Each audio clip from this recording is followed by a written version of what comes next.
बरपेटा जिल्लानि सन्जिब बर' आरो गलिबान्दानि बिनि बिष्णु बर'नि फिसाला सन्जिब बर'आ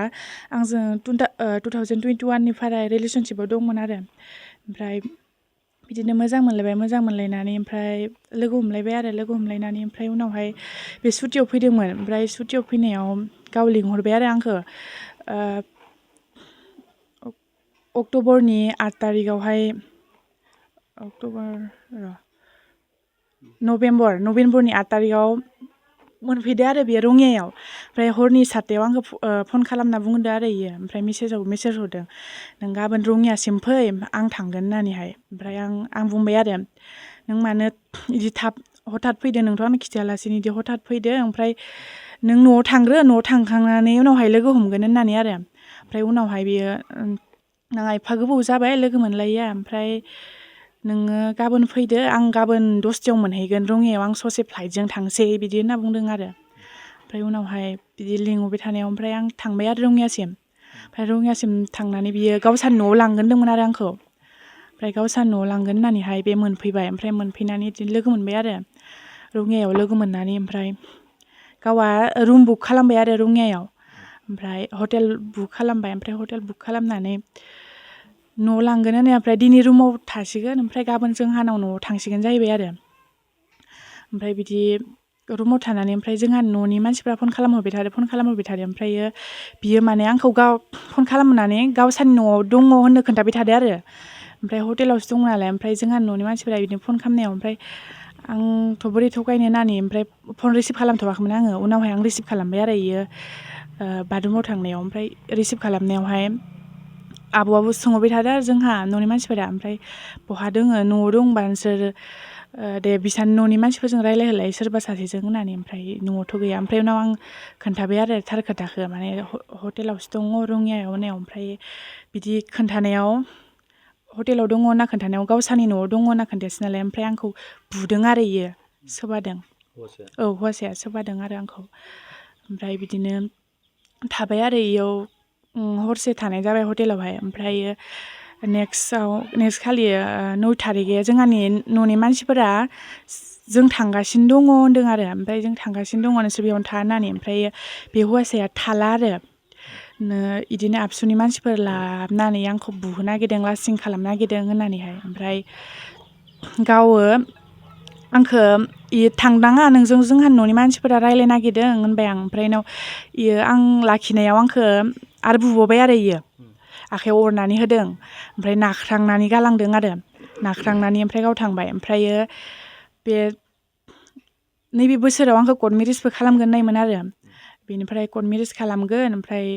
नेक्स्टआव 2024नि नभेम्बरावहाय नोंखौ हाबा लांगोन बिदि होननाय आरो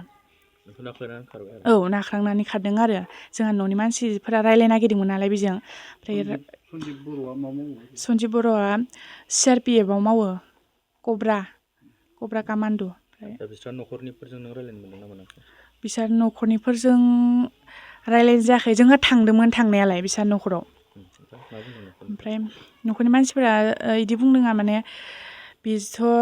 सासे हिन्जावसाजों टिहुनि हिन्जावसाजों रिमेरिज खालामखानाय दङ बिदि जाहैदों आरो खोथाया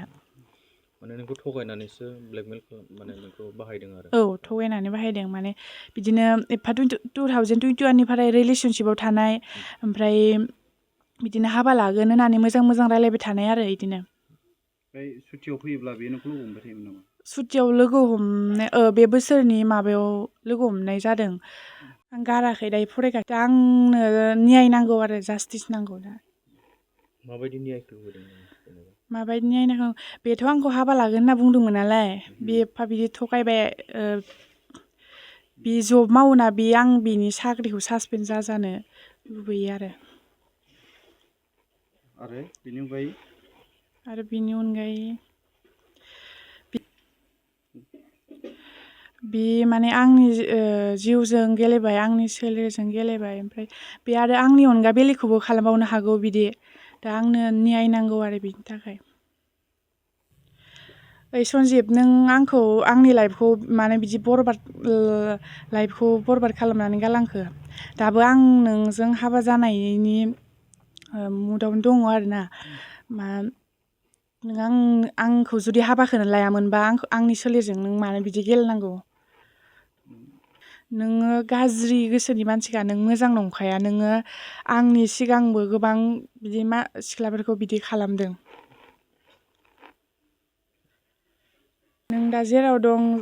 दा जोंजों फैनानैहाय कमप्रमाइस जाफैनांगौ आरो दा बे सनजिबजों रायलायैया बेसे गोबाव जाखो नोङो सनजिबजों रायलायो 12 थारिखआवलासो रायलायनाय मोनदां दायो रायलायनाय जायाखै दायो रायलायनाय जायाखै फन खालायबा दैखांना दैखाङा फन खालायबा माने बिनियाव कलाव नाङानो ओमफ्राय वाट्सएपआवहाय बियो इउनिटआव होनाय खोमा आरो